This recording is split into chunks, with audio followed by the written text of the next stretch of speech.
Hi, my name is Jess. I am a Maryville nurse practitioner student, and today we're going to be doing the hair, skin, and nail assessment and the abdominal assessment as well. So this is my husband Andrew, and he's going to help me by being my patient. I, Andrew, voluntarily give Maryville University permission to record my image and or voice and grant Maryville University our rights to use this recording in any media for educational or other purposes that support the mission of the university. I understand that the following information will be gathered by Maryville University students as part of a course assignment. I give my express consent for this information gathering and physical assessment to be filmed and posted on the student's course shell for the access by the faculty and students at Maryville University. I further acknowledge that since recording is for educational purposes only and the information is not meant to be diagnostic, therefore, Maryville University, the faculty, staff, and students are not considered liable. Recording will be deleted by the student and any of the devices the student has been reviewed and graded by the instructor. Thank you. All right, so I'm going to start out the hair, skin, and nail assessment. Just by noticing the consistency of the skin, the color is good. I'm not noticing any lesions. That's not moist, it's not diaphoretic, doesn't appear to be overly dry. Noticing the hair. Okay, again, no masses. Any tenderness? Nope. No tenderness. The hair, it's a nice consistency. It's not super fine. It's not brittle. That would indicate any thyroid disorders. No particular patches that are going different ways. So it looks good. So I'm going to have you lie down. And in finishing that skin and nail assessment, I'm also going to be looking for any cyanosis or any discoloration. Cyanosis or clubbing in his fingers or toes. And there isn't any, and they're both a good temperature, nice and warm. So next I'm going to move on to the abdomen assessment. So I'm going to start by having you raise your shirt. Good. Yep, okay. So first thing I'm going to do in the abdomen assessment is going to just start out by inspecting. I'm just noticing if there's any specific lesions, any scarring, which I know you haven't had any abdominal surgeries, but I would note if there was any scarrings, if it's symmetrical, so I get down and make sure it is symmetrical. It is. And it is, and round. I'm not noticing any masses or any pulsations that are obvious to me. Next, I would move on to auscultation. So we do this when we're doing the abdomen because if you do percussion or palpation first, that could stimulate bowel sounds. That would be, maybe falsely hyperactive. So I start out in the right lower quadrant.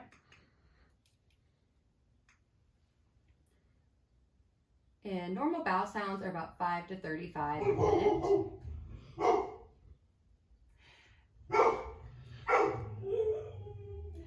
And his are pretty normal bowel sounds. I would want to listen for 5 minutes before I determined that the bowel sounds were absent. So next I'm going to, I think it's gone. So next I'm going to listen over the liver. My bowel, noticing any hums or bruise or rubs. Then over the spleen. And then go to the aorta, and then the renal arteries, iliac, good,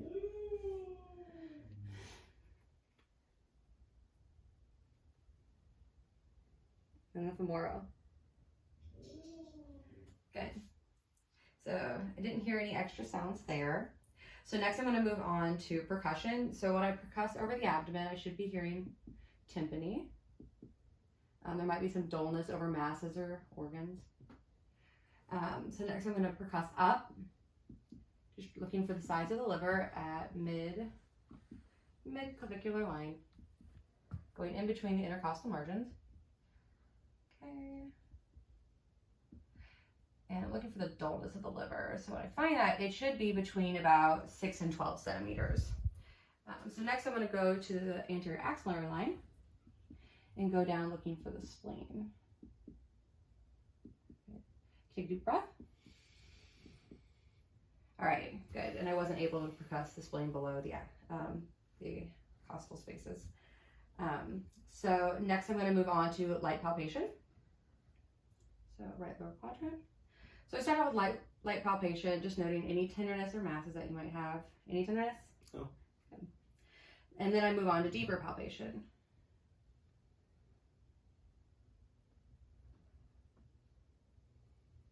Good. So I'm going to come back over here and palpate for the liver. All right. Good.